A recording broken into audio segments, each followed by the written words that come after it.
والصلاة والسلام على سید الرسل وخاتم الانبیاء والمرسلین وعلى آلہ الطیبین واصحابہ الطاہرین اما بعد فاعوذ باللہ من الشیطان الرجیم بسم اللہ الرحمن الرحیم اہدنا الصراط المستقیم صراط الذین انعمت علیہم قال النبی صلی اللہ علیہ وسلم ان تعبد اللہ کأنک تراہ فإن لم تکن تراہ فإنہ یراک۔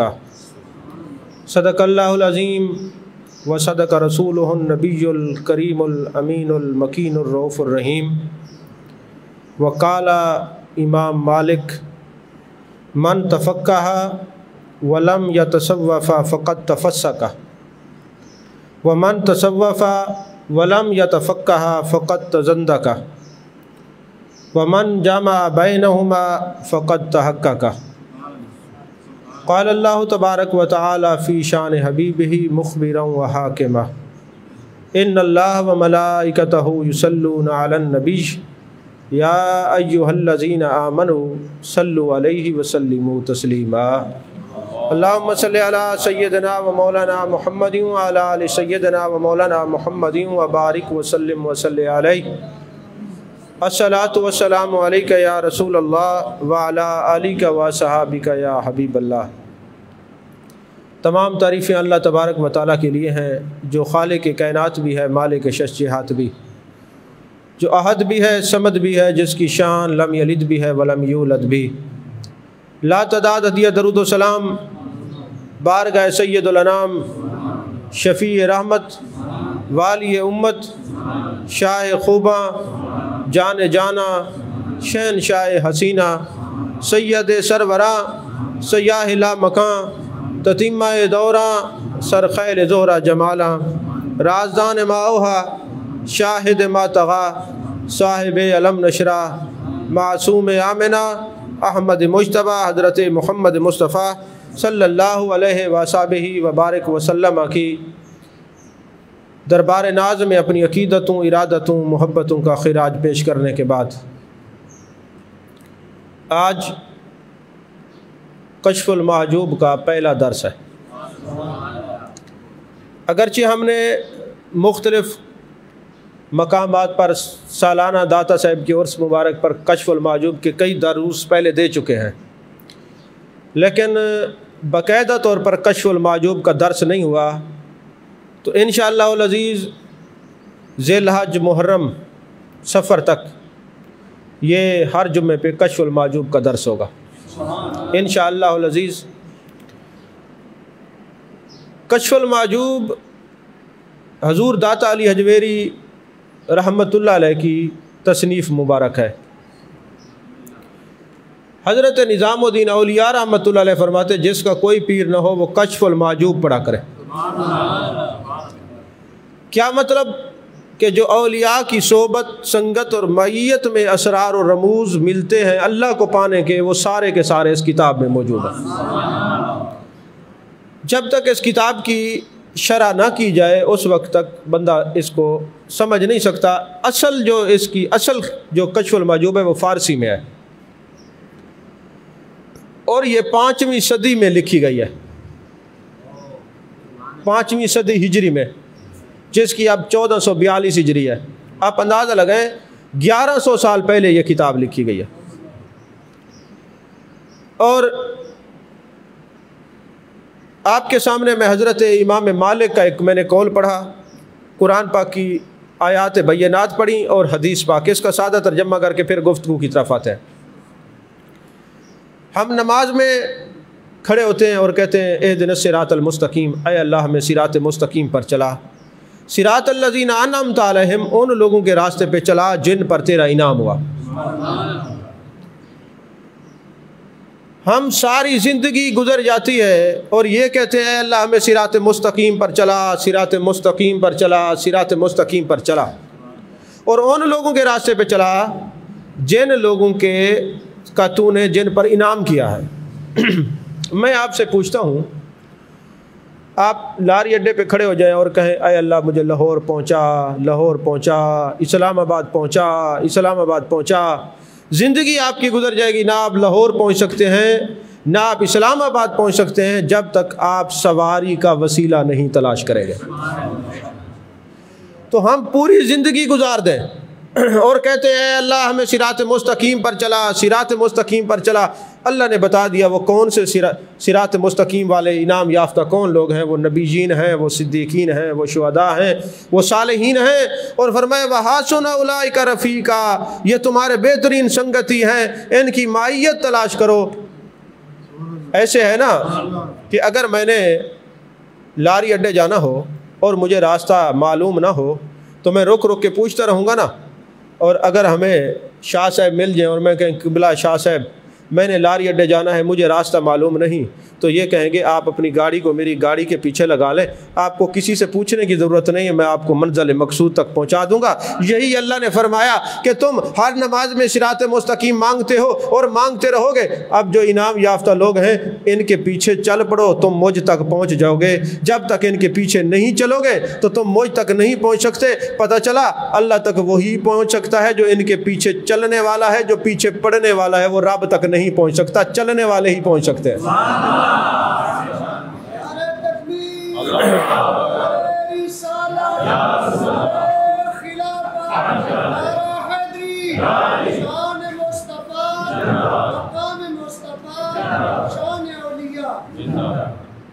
تو پتہ چلا انعام یافتہ لوگ کون ہیں؟ نبیین ہیں، صدیقین ہیں، شہداء ہیں، صالحین ہیں، یعنی اولیاء کرام ہیں، کاملین ہیں، واصلین ہیں، عاشقین ہیں، رادین ہیں، مردین ہیں، مواحدین ہیں، مجتہدین ہیں۔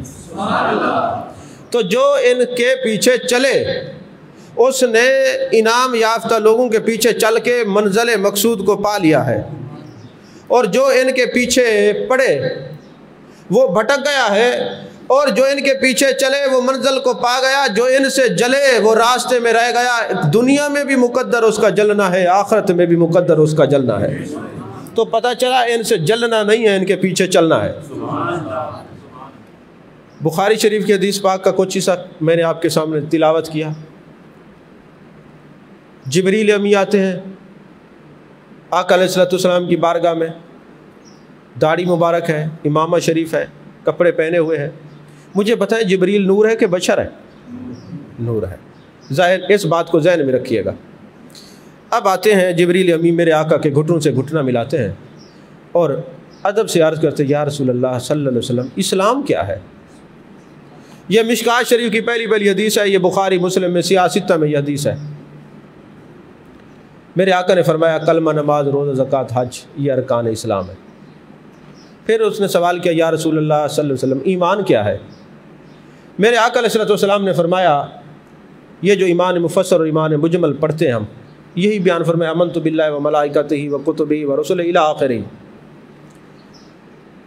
اب یہ جو پڑھنے پڑھانے کی بات تھی وہ تو جبریل امی نے پوچھ لی۔ اگر یہیں تک اسلام مکمل تھا، تعلیمات اسلام مکمل تھیں، تو پھر جبریل امی کو تیسرا سوال کرنے کی کیا ضرورت پڑی؟ جبریل امی نے پوچھا یا رسول اللہ صلی اللہ علیہ وسلم احسان کیا ہے؟ میرے آقا نے فرمایا ان تعبد اللہ کانک تراہ فإن لم تکن تراہ فإنہ یراک، تم اللہ کی عبادت ایسے کرو گویا تم یار کو تک رہے۔ پڑھنے پڑھانے کا علم یہ بھی شریعت میں ہے، تکنے تکانے کا علم تصوف یہ بھی شریعت میں ہے۔ اور حضرت شاہ عبدالحق محدث دہلوی علیہ الرحمہ نے لکھا، اس حدیث کی شرح بیان کی اشرۃ اللمعات کے اندر، فرمایا کہ پڑھنا پڑھانا یہ بھی حدیث سے ثابت ہے، یار کو تکنا تکانا یہ بھی حدیث پاک سے ثابت ہے۔ تو جو ایک جز کو چھوڑ دے اور دوسرے جز پر عمل کرے اس کا ایمان اور اسلام مکمل نہیں ہو سکتا۔ یہ مکمل تکمیل تبھی ہو سکتی ہے جب پڑھنے پڑھانے والا بھی ہو اور یار کو تکنے تکانے والا بھی ہو۔ یہی نکتہ جب حضرت میاں محمد بخش صاحب نے سمجھا تو فرمایا فنا فی شیخ ہویا طالب مرشد وچ سمایا، لا الہ دی پھیر بہاری الا اللہ گھر آیا۔ اور مولانا روم نے جب سمجھا تو فرمایا پیر کامل صورت ذل الہ یعنی دید پیر دید کبریا، ہر کے شیخ و ذات حق را یک ندید، نئے مریدو نئے مریدو نئے مرید۔ ترجمہ میں نہیں کرتا، بڑے پڑھے لکھے لوگ بیٹھے سمجھ جائیں۔ اور حضرت سیدنا پیر میرے علی شاہ رحمۃ اللہ علیہ نے کیا فرمایا؟ فرمایا اے صورت دس راہ بے صورت دا، اے صورت دس راہ بے صورت دا، پر اتھے کم نہیں کسے بے سوجت دا، کئی ورلیاں موتی لے تریاں۔ یعنی خوش قسمت گنے چنے لوگ ہوتے ہیں جن کو یہ بات سمجھ آ جاتی ہے۔ اب جس کو جبریل امین نے یہ پوچھا یا رسول اللہ صلی اللہ علیہ وسلم اسلام کیا ہے، ایمان کیا ہے، یہ ہو گیا شریعت، اور جو پوچھا کہ احسان کیا ہے، یہ ہو گیا تصوف۔ کتب تصوف کے اندر احسان کوئی شریعت سے جدا چیز نہیں ہے، کوئی نئی چیز نہیں ہے۔ تصوف جو ہے اس درجہ احسان کو کہتے ہیں، شریعت سے تصوف جدا نہیں ہے، طریقت جدا نہیں ہے۔ تو شریعت اور طریقت یہ ساتھ ساتھ ہیں، جو طریقت شریعت سے جدا ہو وہ طریقت اور تصوف نہیں ہو سکتا، وہ زندگی ہے، وہ بندہ بھی زندیق ہے۔ صدیق وہ ہے جو شریعت اور تصوف دونوں پر عمل کرتا ہے۔ اور اسی کے بارے میں امام مالک نے کہا من تفقہ، جس نے فقہ پڑھی ولم یتصوف، اور تصوف نہ پڑھا، فقط تفسق، وہ فسق کی موت مرے گا، وہ فاسق ہو جائے گا۔ اور فرمایا ومن تصوف ولم یتفقہ فقط تزندق، اور جس نے تصوف تو پڑھا اور فقہ کو چھوڑ دیا وہ زندیق ہو کے مرے گا۔ ومن جمع بینہما فقط تحقق، اور جس نے دونوں کو جمع کر لیا وہ حقیقت کی موت مرے گا، وہ حقیقت کو پا لے گا۔ تو اب یہ پوری حدیث کو آپ سامنے رکھیں تو مجھے بتائیں کیا شریعت تصوف سے جدا ہے یا تصوف شریعت سے جدا ہے؟ اچھا ایک مسئلہ اور بھی حل ہو گیا، جب جبریل امی یہ پوچھ کے چلے گئے تو حضرت فاروق اعظم رضی اللہ تعالیٰ عنہ نے پوری امت پر احسان کیا، پوچھنے لگے یا رسول اللہ صلی اللہ علیہ وسلم کوئی سفر کے اثرات نظر نہیں آتے، کوئی کپڑوں میں کوئی سلوٹ نہیں ہے، یہ دور سے بندہ آیا نہیں ہے، یہ لگتا ہے قریب سے آیا ہے، یہ تھا کون؟ تو میرے آقا علیہ السلام نے فرمایا اے فاروق اعظم رضی اللہ تعالیٰ عنہ، یہ جبریل امی تھے، تمہیں دین سکھلانے کے لیے لباس بشریت میں آئے ہوئے تھے۔ تو آپ خود ہی مان چکے ہیں کہ جبریل امی تو نور ہے، جب تعلیم دینی ہو تو لباس بشریت میں آتے ہیں، تو محبوب بھی نور ہے، جب امت کو تعلیم دیتی ہے تو لباس بشریت میں آتے ہیں۔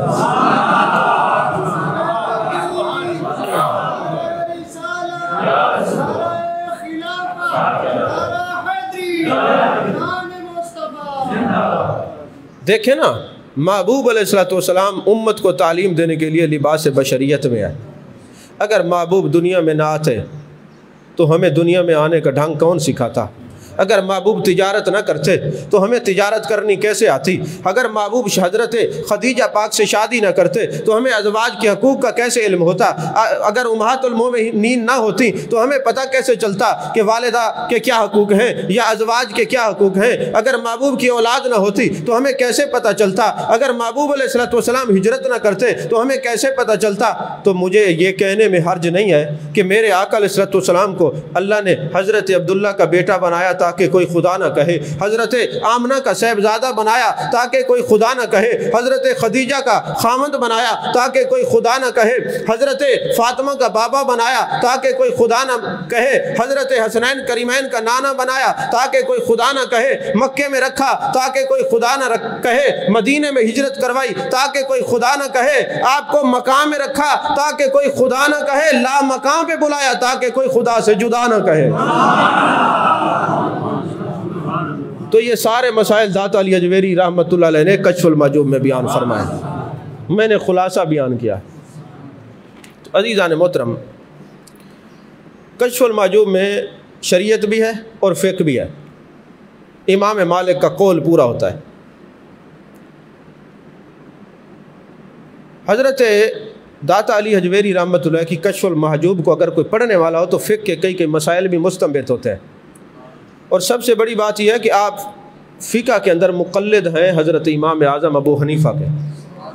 آپ نے آپ بڑے بڑے مقتدائے، پیشواں، امامہ یہ لکھا ہے، اور آپ فرماتے ہیں میں حضرت بلال رضی اللہ تعالیٰ عنہ کے سرانے سویا ہوا تھا تو میں نے دیکھا نبی پاک صلی اللہ علیہ وسلم نے نا جس طرح بچوں کو پیار کرتے نا ایسے بغل میں لے لیتے ہیں، تو میرے آقا باب شیبہ سے بیت اللہ شریف سے نکل رہے ہیں تو ایک آدمی کو پیار سے ایسے ساتھ لگایا ہوا ہے، اور میں گیا، میں نے عرض کی یا رسول اللہ صلی اللہ علیہ وسلم یہ کون ہے جس کو آپ اتنا پیار فرما رہے ہیں؟ میرے آقا نے فرمایا یہ تمہارے امام اعظم ابو حنیفہ ہے۔ یہ کشف المحجوب میں ہے، یہ بات بھی کشف المحجوب میں ہے، درس جو کشف المحجوب کا ہے۔ اچھا ایک بات مجھے ضمناً یاد آئی ہے، فیصل آباد میں ایک بزرگ گزرے جن کا نام تھا مولانا سردار احمد صاحب رحمۃ اللہ علیہ، جن کو محدث اعظم پاکستان کہا جاتا ہے۔ محدث اعظم پاکستان ہر پیر کو حضرت داتا علی حجویری رحمۃ اللہ کی مزار پہ جا کے اس طرح مراقب ہوتے ہیں، بیٹھے رہتے ہیں۔ ویسے تو میرے پاس ایک کتاب ہے، اس میں لکھا ہے کہ اشرف علی تھانوی کہتا ہے کہ میں نے فرشتوں کو ادب سے کھڑے ہوئے داتا صاحب کی دربار پہ دیکھا ہے، اور میں جب وہاں پہ آپ کی زیارت کے لیے نہ جاتا تو زبردستی آپ مجھے کھینچ کے بلا لیتے تھے زیارت کو آؤ۔ اب چونکہ یہ ٹاپک نہیں ہے، میں نے اشارہ دے دیا، آپ سمجھ جائیں کہ خود یہ جاتے ہیں ہمیں روکتے ہیں۔ اچھا اگر ان کا آپ کتابوں کا مطالعہ کریں تو کتاب ہے اشرف السوانح، اس میں تھانوی صاحب نے اپنی زندگی میں خود لکھوائی تھی۔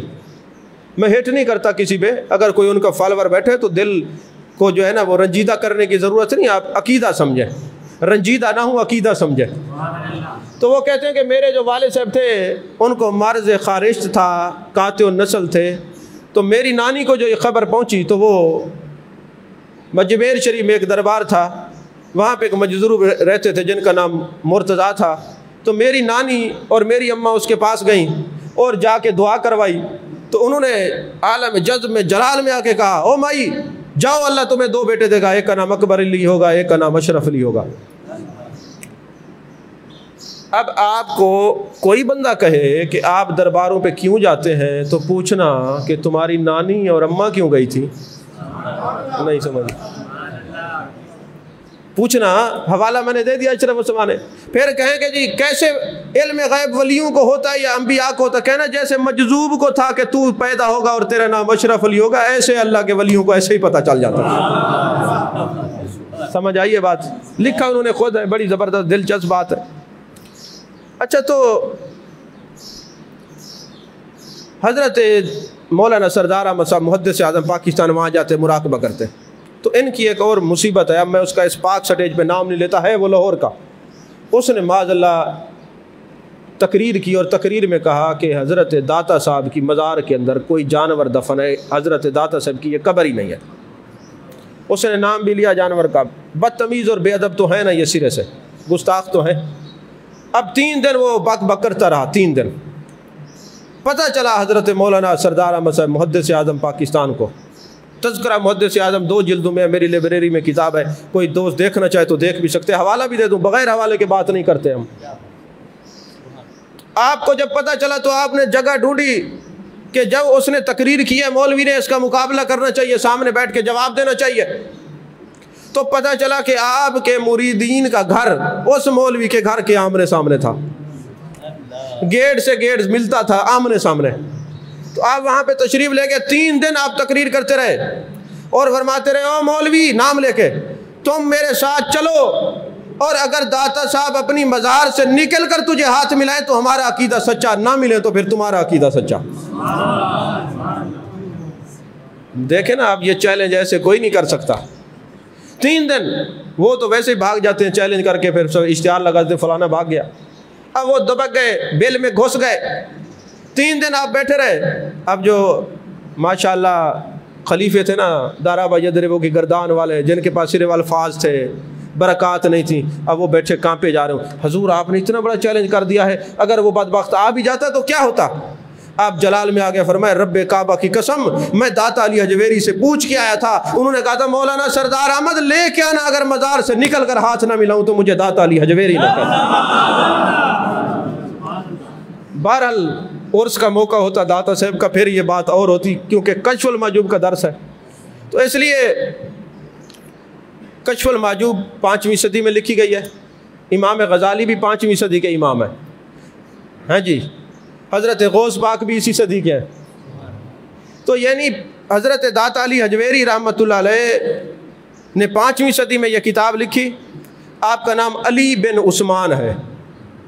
آج کچھ لوگ کہتے ہیں ہمارے تھے، میں نے کہا عثمان، ابو بکر، عمر، عثمان تمہاری طرف نہیں ہوتے،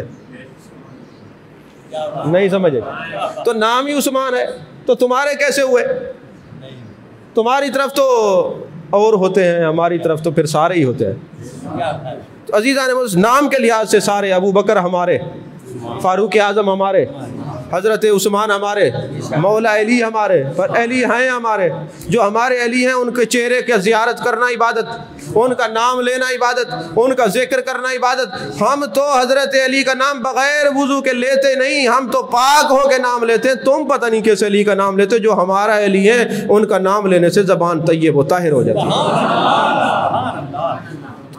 عزیزان محترم، آپ کی پیدائش افغانستان میں ہوئی ہے، افغانستان کے ایک شہر ہے غزنی، کشف المحجوب فارسی میں لکھی گئی ہے، الحمدللہ اس وقت ہر زبان میں اس کے تراجم آ چکے ہیں۔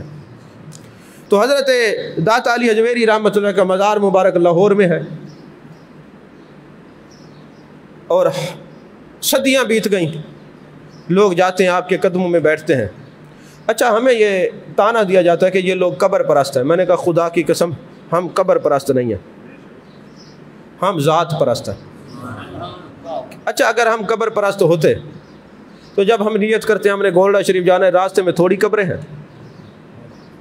ہم نے ارادہ کیا لاہور جانا ہے، راستے میں تھوڑی قبریں؟ پتہ چلا ہم قبر پرست نہیں ہیں، جو اس ذات میں فنا لوگ ہیں، ہم آشنا پرست ہیں، ہم جانتے ہیں کہاں جانا ہے۔ اچھا چلیں، آپ ہمیں یہ تانا دیتے ہیں تو میں آپ سے پوچھتا ہوں کہ حضرت خواجہ معین الدین چشتی اجمیری رحمۃ اللہ علیہ، حضور داتا علی حجویری رحمۃ اللہ علیہ کے قدمین شریفین میں بیٹھے اور وہاں پہ چلا کیا، تو جو مزارات پر بیٹھنے والے ہیں ان کی نگاہ میں یہ کرنٹ آ جاتا ہے کہ 90 لاکھ کو کلمہ پڑھاتے ہیں۔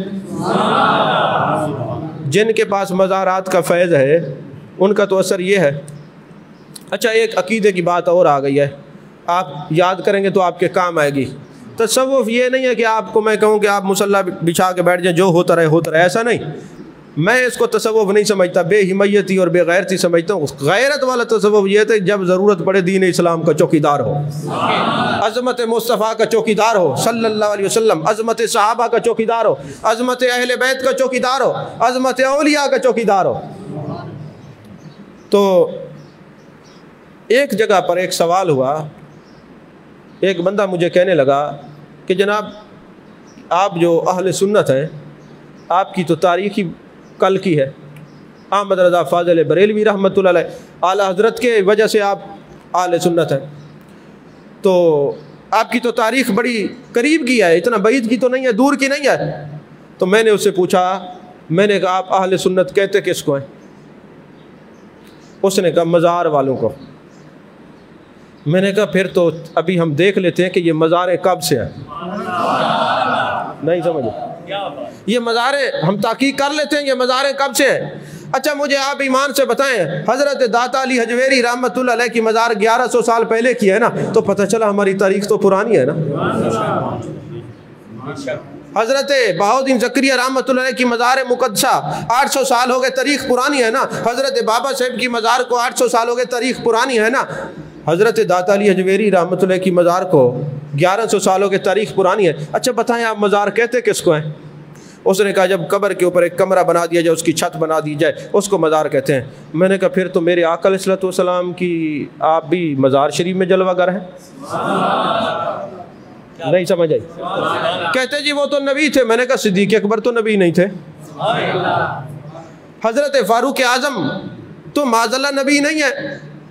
تو پتہ چلا کہ حضرت فاروق اعظم یہ سمجھتے کہ شریعت میں مزار کا کوئی کنسیپٹ نہیں ہے تو مزار ہٹا دیتے نا، تو انہوں نے مزار تو نہیں ہٹائی، بلکہ مستدرک حاکم کی حدیث ہے سب سے پہلے گنبد والی مزار کس نے بنائی ہے؟ یہ یاد رکھنا، تاریخی بات ہے، حدیث کی بات ہے، ذہن میں رکھنا۔ سب سے پہلے تاریخ میں اگر کسی نے مزار بنوائی ہے گنبد والی تو اس جوان کا نام سیدنا فاروق اعظم رضی اللہ تعالیٰ عنہ ہے، اور ام المومنین حضرت میمونہ کا مزار مقدسہ آپ نے بنایا ہے گنبد والا۔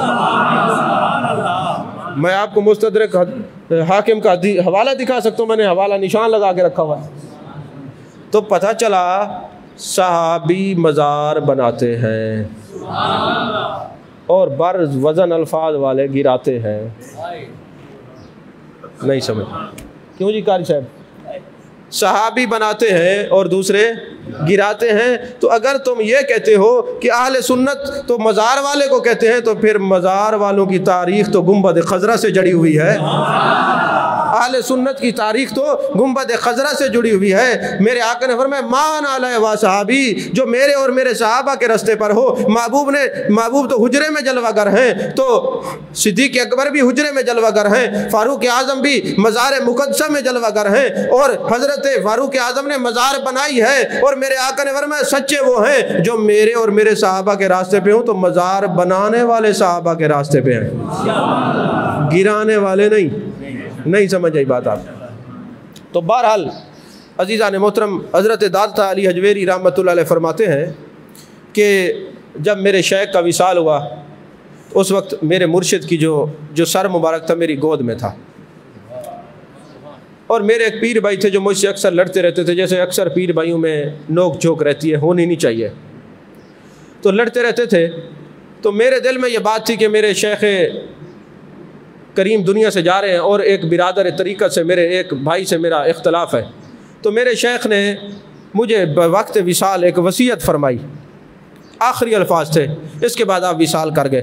وصیت یہ فرمائی، مجھے مخاطب کر کے فرمایا بیٹے میں تجھے اعتقاد کا ایک مسئلہ سمجھاتا ہوں، اگر تم نے اس مسئلے کو یاد رکھا اور مضبوطی سے پکڑے رکھا تو تم کبھی رنجیدہ نہیں ہوگے. کس نے بتایا؟ حضرت داتا علی حجویری کے شیخ حضرت محمد بن ابو الحسن الختلی رحمۃ اللہ علیہ. وہ فرماتے ہیں، میں نے کہا جی بتائیں.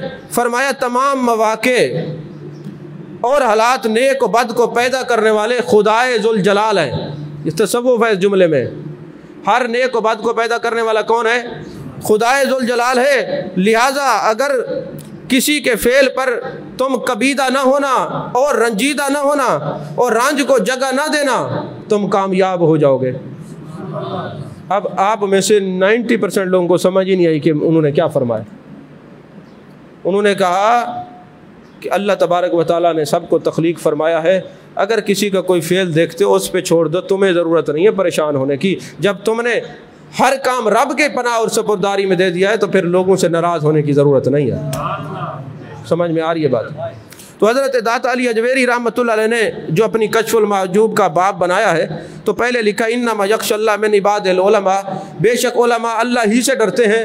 تو فرماتے کچھ لوگ کہتے علم افضل ہے، کچھ لوگ کہتے عمل افضل ہے. فرماتے اگر مجھ سے فتویٰ لیتے ہو، علم ہو عمل نہ ہو تو بیکار ہے، عمل ہو اور علم نہ ہو تو بیکار ہے. یہ دونوں چیزیں لازم اور ملزوم ہیں. تو کسی نے پوچھا عالم کہتے کس کو ہیں؟ فرمایا عالم وہ ہوتا ہے جس کے ذہن میں یہ بیٹھ جائے میرا رب مجھے دیکھ رہا ہے، میرا رب مجھے دیکھ رہا ہے.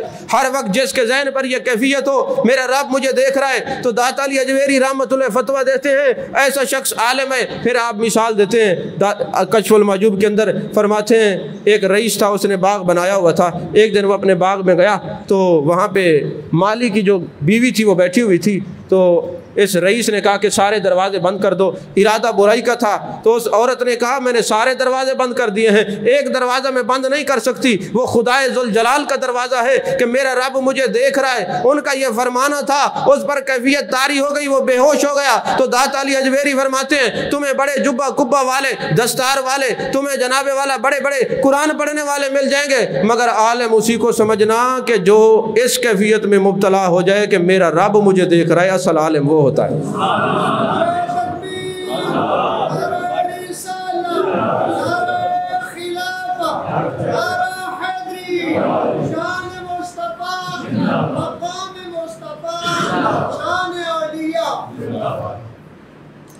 آپ نے اپنی کشف المحجوب کے اندر نا حضرت حاتم الاسم کا ذکر کیا ہے. ان کو الاسم کیوں کہتے ہیں؟ اب مجھے تھوڑی اس کی تاریخ بھی بتانی پڑے گی. اسم کہتے ہیں بہرے کو جس کے کان بند ہوں. آپ کو اسم اس لیے کہا جاتا ہے کہ ایک دن نا آپ بیٹھے ہوئے تھے تو ایک عورت آئی بیٹھنے لگی تو اس کے پیٹ سے آواز نکلی. تو حضرت حاتم نے، وہ عورت بڑی شرمندہ ہوئی. جب شرمندہ ہوئی نا تو حضرت حاتم نے کہا بی بی کیا کام ہے، ذرا اونچا بولنا، مجھے کان سنائی نہیں دیتا. ساری زندگی خاموش رہیں، خاموش رہے، نہیں بولے۔ وہ عورت جب فوت ہو گئی تو کسی نے پوچھا حضرت کیا بات ہے آپ بہرے ہیں، اور بات کیسے پکڑی کہ ایک یہ مکڑی ہوتی ہے نا اپنا جال بنا دیتی ہے، جالا بون دیتی ہے، تو ایک مکھی آئی اس مکڑی کے جالے کے اندر پھنس گئی۔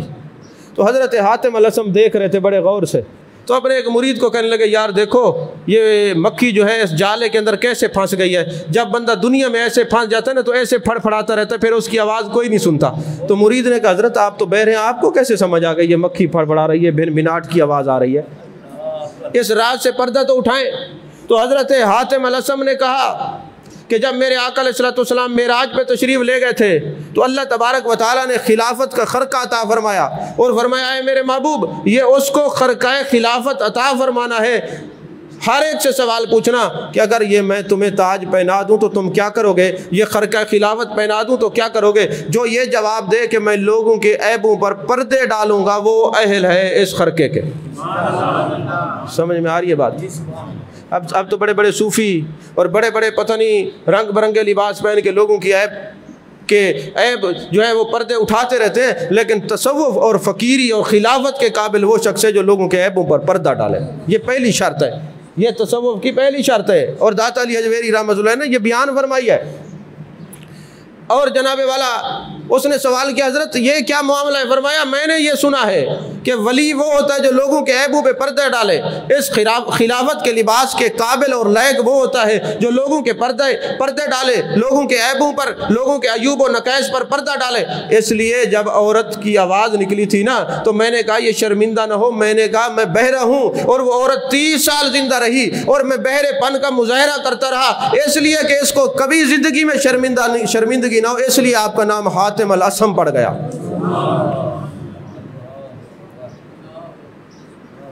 کانوں کا چسکا پورا کر کے چلے نہیں جانا، یہ چیزیں اپنے اوپر وارد کرنا ہے۔ تو خرقہ خلافت جو صوفیاء ہیں جن کو لباس ملے ہوئے، ان کے جسم تب لائق ہوں کہ جب ان کے اندر یہ بات کوٹ کوٹ کے بھری ہوگی کہ میں نے لوگوں کے عیبوں پر پردہ ڈالنا ہے، لوگوں کے عیبوں کو اٹھانا نہیں ہے۔ تو حضرت حاتم الاسم رحمۃ اللہ علیہ فرماتے ہیں کہ مجھے جب سے 4 باتوں کا علم ہوا ہے میں ہر چیز سے بے پرواہ ہو گیا ہوں۔ پہلی بات جب میں نے یہ سمجھ لیا ہے کہ میرا رزق میرا مقدر ہو چکا ہے، اس میں نہ کمی آ سکتی ہے نہ زیادتی آ سکتی ہے، اس لیے میں زیادہ کی خواہش سے بے نیاز ہوں اور کمی کے ڈر سے بھی بے نیاز ہوں، کیونکہ میرا جو رزق میرا مقدر ہے وہ مجھے ملے گا، یہ کبھی تبدیل نہیں ہو سکتا۔ اور فرمایا دوسرا میں نے یہ جان لیا ہے کہ میرے خدا کا میرے رب کا میرے اوپر حق ہے جسے میرے علاوہ کوئی اور ادا نہیں کر سکتا، اس لیے میں ہمہ وقت اپنے رب کو راضی کرنے کے چکر میں ہوں۔ اور تیسرا یہ ہے کہ میرا کوئی طالب ہے، یعنی میری موت ہر وقت میری تلاش میں، پتہ نہیں کس وقت موت کا شکنجہ آ جائے، میں ہمہ وقت موت کی تیاری میں ہوں۔ اور چوتھا یہ ہے کہ میرا کوئی مالک ہے جو ہر وقت مجھے دیکھ رہا ہے، جس کو رب العالمین کہتے ہیں، اور میں ہر وقت وہ میرا رب مجھے دیکھ رہا ہے، میں اس کے جلووں میں ہر وقت گم رہتا ہوں، مجھے کسی اور کو دیکھنے کی ضرورت ہی نہیں رہتی۔ یہ ہے ان تعبد اللہ کانک تراہ فإن لم تکن تراہ فإنہ یراک، او کما قال علیہ السلام۔ یعنی عبادت جتنی بھی عبادات ہیں اس میں یہ دیکھا جائے میرا رب دیکھ رہا ہے۔ اگر آپ نے تصوف کا مصداق کوئی بندہ دیکھنا ہے تو قل ان صلاتی و نسکی و محیایا و مماتی للہ رب العالمین، یہ پورا تصوف ہے کہ یہ نماز بھی اللہ کے لیے، یہ قربانی بھی اللہ کے لیے، جینا بھی اللہ کے لیے، مرنا بھی اللہ کے لیے۔ یہاں ایک میں علمی بات حیات النبی کے حوالے سے بھی عرض کر دوں۔ اللہ تعالیٰ نے فرمایا وَلَا تَقُولُوا لِمَنْ يُقْتَلُ فِي سَبِيلِ اللَّهِ أَمْوَاتٌ بَلْ أَحْيَاءٌ وَلَٰكِن لَا تَشْعُرُونَ، کہ جو اللہ کے راستے میں قتل ہو گیا بل احیاء وہ زندہ ہے وَلَٰكِن لَا تَشْعُرُونَ تمہیں شعور نہیں۔ ایسی بات ہے نا، اس میں صرف اور صرف قتل ہونے کا ذکر ہے کہ کوئی اور ذکر تو نہیں ہے نا، کہ جو اللہ کے راستے میں شہید ہو گیا بل احیاء، اب ہماری آنکھیں دیکھ رہی ہیں اس کے ٹکڑے ہو گئے، اس کا خون سارا ضائع ہو گیا، اس کے ٹوٹے ٹوٹے ہو گئے، اب یہ ختم ہو گیا۔ اللہ فرماتے ہیں نہیں تم بے شعور ہو، بل احیاء یہ تو زندہ ہے۔ تو جس کی زندگی صرف اللہ کے لیے ہو، جس کی زندگی صرف اللہ کے لیے ہو وہ تو زندہ. اب اللہ تعالیٰ عالم الغیب ہے, اللہ جانتا ہے کہ کل کو کچھ لوگ پیدا ہو جائیں گے, وہ محبوب علیہ السلام کی حیات النبی پر بحثیں کریں گے. تو محبوب آپ بتا دیں میرے غلاموں کی شان یہ ہے جس کی موت صرف اللہ کے لیے ہو وہ تو زندہ ہے. آپ اعلان کر دیں قل ان صلاتی و نسکی و محیایا و مماتی للہ رب العالمین. محبوب ان سے فرما دے میرے غلاموں کی عظمت تو یہ جن کی موت اللہ کے لیے وہ تو زندہ ہو, جس کا سب کچھ اللہ کے لیے ہو. اس نبی کی زندگی کا عالم کیا ہوگا. عزیزان محترم, حضرت جنید بغدادی رحمۃ اللہ علیہ کا قول حضرت داتا علی اجویری رحمۃ اللہ علیہ نقل فرماتے ہیں کہ جو لوگ اپنے آپ کو درویش, اپنے آپ کو صوفی سمجھتے ہیں نا, وہ دن میں جہاں جاتے ہیں لوگ ان کے ہاتھ چومتے ہیں, کوئی قدم چومتا ہے, کوئی جناب والا نذرانے پیش کرتا ہے, وہ بڑے خوش ہوتے ہیں کہ ہم بڑے اللہ والے ہیں اور بڑی ہمیں اللہ سے محبت ہے. لیکن ان کو چاہیے کہ تمہیں علیحدہ بیٹھ کر یہ سوچنا چاہیے, اپنے گریبان کے اندر دیکھنا چاہیے کہ اس اللہ کے لیے تو لوگ میری تعظیم کرتے ہیں, میں اپنے رب کی کتنا تعظیم کرتا ہوں. فرمایا ہر صوفی پر لازم ہے رات کو سونے سے پہلے اپنے آپ کو یہ دیکھے, اپنے آپ کو جانچے اور دیکھے تو صحیح کہ وہ اپنے رب کے ساتھ کتنا ادب کرتا ہے. تو حضرت داتا علی اجویری رحمۃ اللہ فرماتے ہیں کہ ایک بادشاہ کی کسی درویش سے ملاقات ہوئی. تو بادشاہ وقت نے پوچھا کہ جناب والا آپ مجھ سے کوئی چیز مانگنا چاہیں, کوئی سوال ہو تو بتائیں. تو اس فقیر نے جواب دیا کہ میرے 2 غلام ایسے ہیں جن کا تو غلام ہے. درویش کہتا ہے میرے 2 غلام ایسے ہیں جن کا تو غلام ہے, اور یہ میری عادت کے خلاف ہے کہ میں اپنے غلاموں کے غلاموں سے کوئی چیز مانگوں. تو اس نے جواب دیا کہ کون سے آپ کے غلام ہیں جن کا میں غلام ہوں. تو انہوں نے کہا ایک حرص اور دوسری تمنا.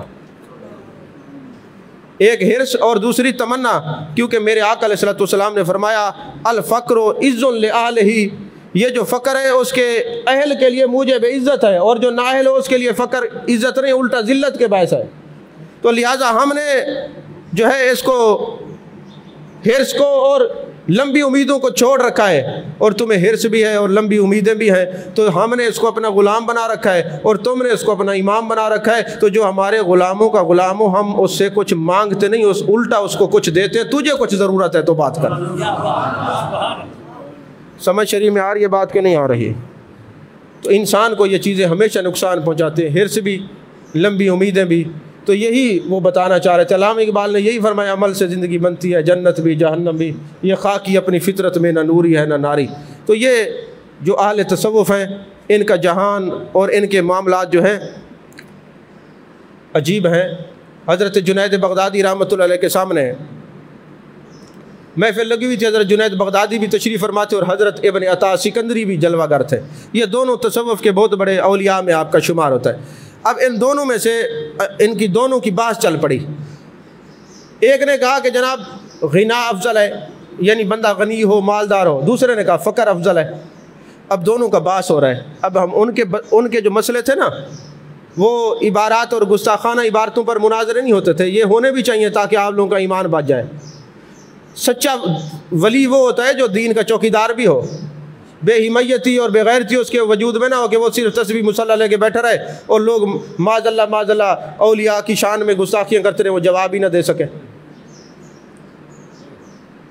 ابھی میں نے جمعے پہ جو آپ کو ایک بات بتائی ہے, یہاں کافی سارے علماء بھی بیٹھے ہوئے ہیں, طلباء بھی بیٹھے, یہ جمعے پہ نہیں تھے, میں اس بات کو دوہرا دیتا ہوں تاکہ ان کی معلومات میں اور اضافہ ہو جائے گا. 3 دن پہلے ایک ٹی وی چینل کے اوپر ایک بحث چلی, آن دی ریکارڈ ہے, پوری دنیا سن رہی ہے, علماء اور بھی سن رہے ہوں گے. تو فرصت کی وجہ سے بعض اوقات علم نہیں ہوتا, بے توجہی کی وجہ سے بھی بندہ معروم رہ جاتا ہے. تو اس بندے نے جو اعتراض کرنے والا تھا وہ اہل حدیث تھا. اس نے اعتراض کیا کہ حنفیوں تمہیں ذرا شرع مانی چاہیے, جس کو تم امام اعظم ابو حنیفہ کہتے, اس نے زندگی میں ایک دفعہ بھی قربانی کی عید کی نماز نہیں پڑھی. مجھے بتاؤ, وہ کہہ رہا ہے کہ مجھے بتاؤ کہ جس نے قربانی کی عید کی نماز ہی نہ پڑھی ہو وہ امام اعظم ابو حنیفہ تم اس کو کہتے ہو, وہ امام اعظم کیسے ہو گیا؟ اور مجھے بڑی شرمندگی اور حیرت ہوئی کہ جو لوگ وہاں بیٹھے ہوئے تھے ان کو جواب ہی نہیں آ رہا.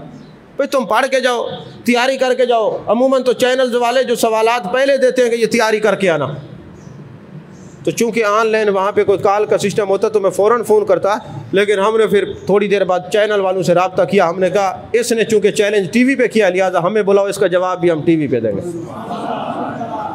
اس کا جواب بھی ٹی وی پہ دیں گے۔ اب میرے ساتھ مختلف علماء نے رابطے شروع کر دیے، جناب اس کا جواب دیں۔ میں نے کہا تم بھی پڑھ لیا کرو، اگر پڑھ نہیں سکتے تو پوچھنے کی تکلیف بھی گوارا کر لیا کرو۔ میں نے کہا یہ سچی بات ہے، حضرت امام اعظم ابو حنیفہ رحمۃ اللہ علیہ کا جب وصال ہوئے، آپ کی عمر 70 سال تھی، عمر مبارک آپ کی 70 سال میں آپ نے قربانی والی عید کی، یہ جو عید الاضحیٰ، اس کی نماز ہی نہیں پڑھی 70 سال میں۔ میں کہہ رہا ہوں نہیں پڑھی، پھر بھی میں ان کو امام اعظم ابو حنیفہ مانتا ہوں، وہ ہمارے امام اعظم ہیں۔ یہ تو ہمارا نصیب ہے کہ ہمیں رسول ملے تو رسول اعظم ہے، کتاب ملی تو کتاب اعظم ہے، غوث ملے تو غوث اعظم ہے، محدث ملے تو محدث اعظم ہے، فقیہ ملے تو فقیہ اعظم ہے، امام ملے تو امام اعظم ہے۔ تم بڑے لوگ ہو نا تو بڑے لوگ ہی تمہیں ملے ہیں، نصیب کی بات ہے، بڑے لوگوں کو بڑی چیزیں ملتی ہیں، سمجھ آئی بات؟ تو میں نے کہا 70 سال کی عمر مبارک میں آپ نے قربانی کی عید کی نماز نہیں پڑھی، ہم کہہ رہے ہیں نہیں پڑھی، پھر بھی امام اعظم ہے۔ تو انشاءاللہ یہ چینل والوں سے رابطہ ہو گیا، ادھر بھی جواب دوں گا، آپ لوگوں کو بھی تیار کر رہا ہوں تاکہ کوئی پوچھے جو صحیح آپ کو بھی جواب آتا ہو، جواب دے دوں، اجازت ہے؟ حضرت امام اعظم ابو حنیفہ رحمۃ اللہ علیہ کی عمر مبارک 70 سال، آپ نے 55 حج کیے ہیں۔ کتنے حج کیے ہیں؟ پہلا حج کیا ہے 16 سال کی عمر میں۔ اب 55 میں سے 15 ملا لو 70 بنتے ہیں۔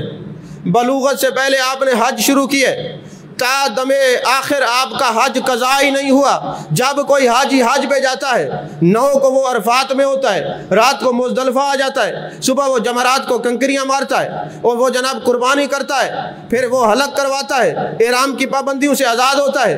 یارو جب کوئی حاجی حج پہ جاتا ہے اس پہ عید نماز پڑھنا معاف ہے، حاجی عید کی نماز پڑھتا ہی نہیں۔ تو 55 سال آپ حج کرتے رہے، آپ گھر میں ہوتے تو عید کی نماز پڑھاتے، جب آپ گھر میں نہیں تھے تو آپ نے عید کی نماز پڑھائی نہیں، کیونکہ حاجی پر عید نماز پڑھنا واجب نہیں ہے۔ اور جو آگے کہتے ہیں میں نے عید کی نماز پڑھی ہے، وہ وہاں تھا ہی نہیں، اس کا حج ہوا ہی نہیں ہے۔ جو حاجی ہے وہ عید کی نماز معاف ہے، وہ پڑھتا ہی نہیں۔ سمجھ شریف میں چاہیے گل۔ ابھی دیکھیں نا، میں تعزیز نعمت کے طور پہ کہہ رہا ہوں کہ ابھی کئی سالوں کے بعد کرونا کی وجہ سے یہ 2 سال ہو گیا ہم حج پہ نہیں جا رہے، تو ماشاءاللہ آپ کا ایمان تو میرے سامنے ہی ہے، محبتیں بھی سامنے۔ آپ کو کوئی پکڑے تو یار جس پیر کے تو مرید ہو اس نے تو کبھی عید کی نماز ہی نہیں پڑھی۔ تمہارے تو ویسے ایمان کا کیا کہیں، سبحان اللہ، ایک خوراک ایک لقمے کی مار ہے صرف۔ جو چیز یہاں پکی ہوتی ہے ایک ہی ہوتی ہے۔ کبھی ہمارے پیر خانے سے لوگ آتے ہیں تو وہ بھی وہی کھاتے ہیں جو آپ لوگ کھاتے ہیں، کوئی علیحدہ چیز نہیں ہوتی۔ تو اگر کبھی کوئی طبیعت خراب ہو، ہم اندر بیٹھ جائیں نا تو آپ لوگ فوراً اعتراض کرتے، یار پتہ نہیں بابا جی خود کیا کھانے بیٹھے تھے، ساکو کیا کھوائیں، تمہارا ایمان تو ایک لقمے دی مار ہے، با کتھا بیٹھے ہو تم۔ یہ تو ہم آپ لوگوں کے لیے دین کی تبلیغ کرتے تو خدا کی قسم ایک لمحہ بھی مشکل تھا۔ ہم جس نبی کے لیے اور جس خدا کے لیے کریں، ہماری توجہ ادھر ہے، آپ کو دیکھتے نہیں ہیں۔ ورنہ آپ لوگوں کی جو محبتیں ہیں یا معیار ہے یا اعتقاد ہے وہ بھی نظر کے سامنے چھپا ہوا کچھ بھی نہیں ہے۔ تو آپ کو پوچھتے جناب والا وہ تو انہوں نے کبھی تو یہاں قربانی کی عید کی نماز پڑھی نہیں، آپ کہتے گال تو ٹھیک ہے سب بھیا تھوڑے نے کہیں بے مرید تھے۔ یہ تو آپ کو پتہ ہی نہیں ہے کہ حاجی جب حج پہ جاتے وہ عید نماز معاف ہے، اس کو پڑھتا ہی نہیں، اس کے پاس ٹائم ہی نہیں ہوتا۔ حاجی کو پتہ ہی نہیں ہوتا عید نماز حرم میں ہوئی ہے کہ نہیں ہوئی، وہ تو بڑا دور ہوتا ہے، وہ تو عرفات سے مزدلفہ ہوتا ہے۔ پہلے 8 کو مینا میں جاتے ہیں، پھر 9 کو عرفات میں جاتے ہیں، پھر مزدلفہ آ جاتے ہیں، پھر وہاں پہ لاکھوں کا کروڑ ہوتا ہے، وہاں پہ رش اتنا ہوتا ہے، بندے کے ساتھ بندہ ملا ہوتا ہے، تقریباً 80-90 لاکھ بندے ہوتے ہیں جگہ وہاں پر۔ یہ اللہ کی عظمت اور شان حدیث پاک ہے کہ مزدلفہ کا جو مقام ہے وہ ماں کے رحم کی طرح ہے۔ جس طرح بچہ بڑا ہوتا جاتا ہے ماں کے پیٹ میں جگہ اور وسعت بنتی جاتی ہے، اسی طرح جتنے بھی حاجی آتے ہیں حرم میں مینا اور عرفات میں اسی طرح وسعت بڑھتی جاتی ہے، بہت رش ہوتا ہے۔ تو لہٰذا 55 آپ نے حج کیے، ایک بھی حج ترک نہیں فرمایا، تو حاجی پر تو نماز پڑھنا لازم نہیں ہے۔ تو جب آپ 55 سال رہے حج میں ادھر ہوتے تو قربانی کی نماز پڑھاتے یا پڑھتے؟ تو لہٰذا 55 سال حج کے رہنے کے باوجود نماز وہاں پہ پڑھنے کے نہ پڑھنے کے باوجود پھر بھی ہم الحمدللہ امام اعظم مانتے ہیں۔ سمجھ میں آ رہی ہے بات کہ نہیں آ رہی؟ تو یہ تیاری رکھا کریں، جب کہ آپ لوگ ایک بات تو پکی ذہن نشین کر لیں، جب بھی کوئی اعتراض ہوتا ہے آپ کو سکیپ ہونے کی ضرورت نہیں ہے۔ عقائد اہل سنت قرآن و حدیث سے ثابت ہے، ہم کوئی لندن میں نہیں رہتے، سیدھے آ جائیں ڈسکس کریں۔ الحمدللہ اہل سنت کا کوئی عقیدہ قرآن و حدیث کے خلاف نہیں ہے، سارے عقائد قرآن و حدیث میں ہیں۔ یہ تصوف کے بہانے ایک عقائد کی بھی اصلاح ہو جاتی ہے۔ تو حضرت جنید بغدادی اور حضرت ابن عطا کی بحث ہو رہی ہے آپس میں، تو اس میں جناب والا ابن عطا نے کہا کہ اغنیاء افضل ہیں، کیونکہ غنی ہوں گے، وہ پنجابی میں کہتے ہیں نا پیٹ نہ پئیاں روٹیاں تے سب گلاں کھوٹیاں۔ انہیں کہا جب بندہ ہو گئی مفلس، غریب ہوگا تو دین کی خدمت کیسے کرے گا؟ اور دوسری بات یہ اس کو رکھ دیں، ابن عطا سکندری نے کہا بات دراصل یہ ہے، بات تصوف کی ہے۔ فرمایا جس کے پاس مال زیادہ ہوگا نا، جب اللہ اسے حساب لے گا بے پردہ حساب لے گا نا، تو جتنی دیر وہ حساب دیتا رہے گا یار کو تکتا تو رہے گا نا، نہیں سمجھے؟ اس لیے اغنیاء افضل ہیں۔ حضرت جنید بغدادی نے فرمایا نہیں، کتب حدیث کے اندر یہ ہے کہ جس کو غربت ہوگی، امام غزالی نے مکاشفۃ القلوب میں بھی لکھا ہے، کیمیائے سعادت میں بھی یہ حدیث پاک ہے۔ پچھلے دنوں ایک ہمارے خطیب نے بیان کر دی، کئی جن کو پتہ نہیں تھا وہ گال پڑ گئے لوگ کہ جی یہ ہے نہیں، پھر انہوں نے رابطہ کیا، میں نے کہا کیوں نہیں ہے، کئی کتب کے اندر ہے، میں نے نشان لگا کے رکھو ہے، دیکھ لو۔ تو وہ کیا حدیث پاک تھی کہ اللہ تبارک و تعالیٰ نے فرمایا کہ جو فقراء ہوں گے نا قیامت والے دن نا، میں ان کو کہوں گا، معذرت کروں گا کہ تم غریب تھے، اب جنت میں امیروں سے 500 سال پہلے چلے جاؤ۔ اب وہ خطیب نے یہ بیان کیا نا تو وہ گل پڑ گئے لوگ، یہ ہے نہیں، انہوں نے کہا جی یہ ہے، میں نے کہا ایک کتاب میں تھوڑی ہے، کئی کتابوں میں ہے۔ اور یہی حضرت جنید بغدادی فرما رہے ہیں کہ جب اللہ پیار سے کہے گا کوئی بات نہیں میرے بندے تجھے غریب رکھا تھا، اس کا تو نشہ ہی اور ہے، اس بات کی تو چاشنی اور ہے، لہٰذا تم نے اغنیاء کو افضل سمجھا اس نیت سے کہ وہ حساب دیتے رہیں گے اور رب کا دیدار کرتے رہیں گے، تیری اپنی نیت۔ لیکن فقراء کے نزدیک فقر افضل ہے اغنیاء سے، فقیر افضل ہے۔ فقیر یہ مانگنے والا نہیں، یہ فقر والا۔ سمجھ میں آئی یہ بات؟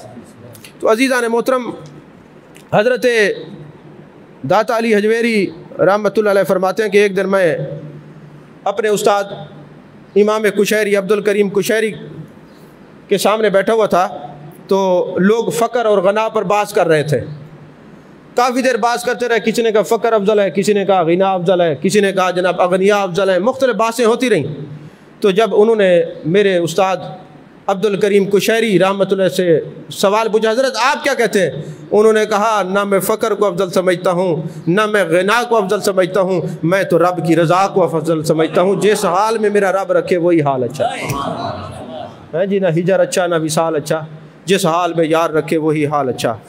حضرت داتا علی حجویری رحمۃ اللہ علیہ فرماتے ہیں کہ حضرت امام اعظم ابو حنیفہ رحمۃ اللہ علیہ تشریف فرما تھے، تو اتنے میں حضرت ابراہیم بن ادم رحمۃ اللہ علیہ تشریف لائے، آپ کھڑے ہو گئے اور فرمایا وہ میرے سردار۔ لوگوں نے کہا حضرت مہینہ مہینہ نہاتے نہیں ہیں، کپڑے ان کے میلے ہیں، اور آپ کی زبان پہ ہر وقت قال اللہ و قال رسول اللہ صلی اللہ علیہ وسلم کی صدائیں نکلتی ہیں، عجیب معاملہ، آپ ان کو سردار کہتے ہیں۔ تو آپ نے فرمایا میرے پاس علم کا شریعت کا علم زیادہ ہے، اور اس کے پاس شریعت والے کا علم زیادہ ہے، اس لیے میں نے ان کو اپنا سردار کہا ہے۔ یہ تصوف ہے۔ کسی نے حضرت امام باقر علیہ السلام سے پوچھا کہ حضور والا تصوف کس کو کہتے ہیں؟ فرمایا التصوف خلق فمن زاد علیک فی خلق زاد علیک فی تصوف۔ فرمایا جس کے پاس زیادہ، جس کا اخلاق اچھا ہوگا اس کے پاس تصوف بھی اتنا ہی زیادہ ہوگا، جس کا اخلاق اچھا نہیں ہوگا اس کے پاس تصوف بھی کچھ نہیں ہوگا۔ عزیزان محترم، آخری بات عرض کر کے ٹائم اوپر ہو گئے ہیں 5 منٹ، ابھی تو تمہید باندھ رہے تھے درس کشف المعجوب کی، آخری بات کر کے میں گفتگو ختم کر رہا ہوں۔ حضرت مرتعش رحمۃ اللہ علیہ، حضرت مرتعش جو ہے وہ بہت بڑے ولی اللہ تھے، اور ان کو اپنے مرشد کی طرف سے خلافت ملی ہوئی تھی۔ یہ جو خلیفے ہیں وہ ضرور سنیں اس بات کو، کسی بزرگ کے بھی خلیفے ہیں تو خلافت ملی ہوئی تھی۔ ایک دن نا آپ کسی علاقے سے گزرے، یہ ساری باتیں جو میں نے کی ہیں کشف المعجوب کے اندر سے ہیں، تو آپ ایک علاقے سے گزرے حضرت مرتعش رحمۃ اللہ علیہ، تو ایک گھر سے پانی مانگا تو جو عورت پانی دینے کے لیے آئی نا تو اس کو دیکھ کے اس کے عاشق ہو گئے، اس کے دیوانے ہو گئے، دروازے پہ بیٹھ گئے۔ تو بندہ آیا کہنے لگا جی ابھی جو عورت آئی ہے مجھے پانی دینے کے لیے نا، وہ میرا دل ساتھ لے کے گئی، اب میں نہیں جاتا، میرے ایسے کے ساتھ نکاح کرو۔ اس آدمی نے کہا، صاحب خانہ نے کہا وہ میری بیٹی تھی، تیرا نکاح کر دیتے۔ اب وہ گھر کے اندر گئے، نکاح شام کو ہونا تھا۔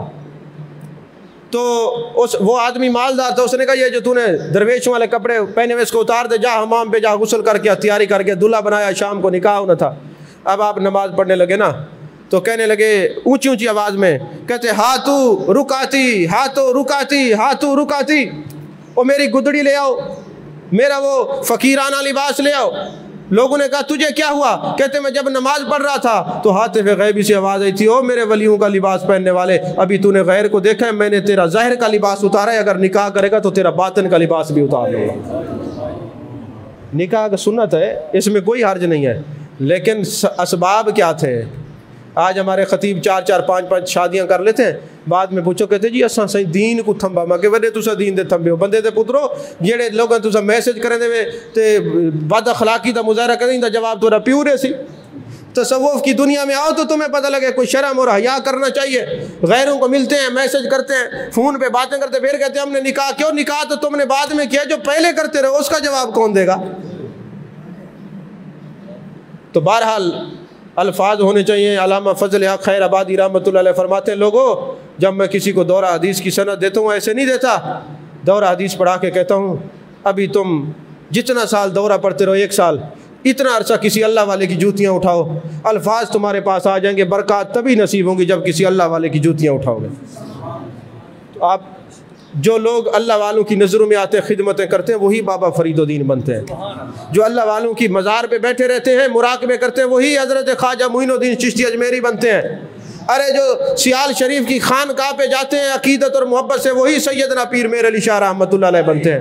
یہ جتنے لوگ ہیں ان کی نگاہ بھی اللہ کی طرف تھی اور ان کے اوپر بھی نگاہ اللہ والوں کی تھی، یہی سبب تھا کہ آج ان کی مزارات بھی زندہ ہیں، ورنہ 50 سال لوگوں نے قرآن پڑھایا، بڑے بڑے القابات تھے، شیخ القرآن کہلاتے ہیں، لیکن زمین کے اندر آج تک نیچے نیچے نیچے نیچے قبر جاری ہے۔ کھوتے ریڑے کی ڈیوٹی ہے کہ روزانہ آ کے مٹی ڈالتے، پھر بھی نیچے ہو رہی ہے، تمہارا وہ شیخ القرآن ہونا کیسے گیا؟ کیونکہ بے ادبی کی سبب سے تم در کے اسفل میں پہنچ چکے ہو اور نیچے چلے جاتے ہو۔ پنڈی کے اندر یہ ایک ان کے شیخ القرآن کی قبر ہے، ان کا اشارہ دیا ہے۔ تو میں پوچھتا ہوں کہ الفاظ تو تمہارے پاس ہیں، برکات تو تبھی آئیں گی نا جب کسی اللہ والے کی نگاہ ہوگی۔ تو حضرت داتا علی اجویری رحمۃ اللہ علیہ فرماتے ہیں کہ لوگوں میں سے سب سے زیادہ عارف وہ ہے جو ادائے شریعت میں کوشاں رہے اور اپنے نبی پاک صلی اللہ علیہ وسلم کی پیروی کا سب سے زیادہ خواہ ہو۔ تو فرماتے ہیں کہ میں اس شخص پر تعجب کرتا ہوں، یعنی اس شخص پر حیران ہوتا ہوں جو جنگل، صحرا اور بیابانوں میں سفر کرتا کرتا بیت اللہ شریف تک پہنچتا ہے۔ اس شخص پر حیران ہوں، بات کو سنیے، میں اس شخص پر حیران ہوں کہ دور اس پیدل حج کرتے تھے نا جنگلوں سے میں، بیابانوں میں۔ یہ تو آج ہمارے دور میں بڑے جو ہے نا اللہ تعالیٰ نے اتنی آسائشیں ہمیں عطا فرمائی ہیں، ورنہ اس وقت تو جنگلوں میں جاتے تھے، اس وقت تو اتنی سہولتیں نہیں تھیں۔ تو فرماتے ہیں مجھے تعجب ہے، بڑے بڑے جنگلوں سے اور بڑے بڑے خون خوار رستوں سے جاتے ہیں اور پہنچتے کہاں ہیں؟ بیت اللہ شریف میں، جہاں انبیاء کے اثرات ہیں، اور لیکن وہ اپنے نفس کے جنگل اور خواہشات کی وادیوں کو طے کر کے اپنے دل تک پہنچنے کی کوشش نہیں کرتے جہاں مولا کے اثرات ہیں۔ آپ کو بات نہیں سمجھ آئی؟ بات نہیں سمجھ آئی آپ کو؟ چلے میں سمجھا دیتا ہوں۔ اللہ نے قرآن میں فرمایا نحن اقرب الیہ من حبل الورید، میں تمہاری شاہ رکھ کے زیادہ قریب ہوں۔ فی انفسکم افلا تبصرون، میں اندر ہی ہوں، تم دیکھتے کیوں نہیں؟ وَهُوَ مَعَكُمْ أَيْنَمَا كُنْتُمْ، جہاں تم ہو وہیں تو میں ہوں۔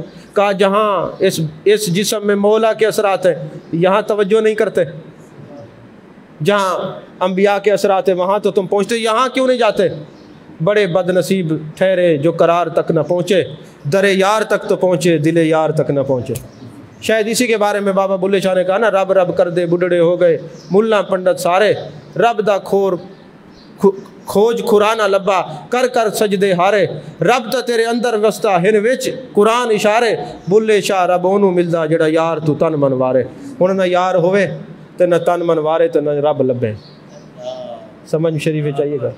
تو یہ جو درس کشف المحجوب ہوا ہے، ابھی اس کی آج تعارفی دن تھا، ابھی تعارف کرایا وقت ختم ہو گیا، بلکہ 10-15 منٹ اوپر ہو گئے۔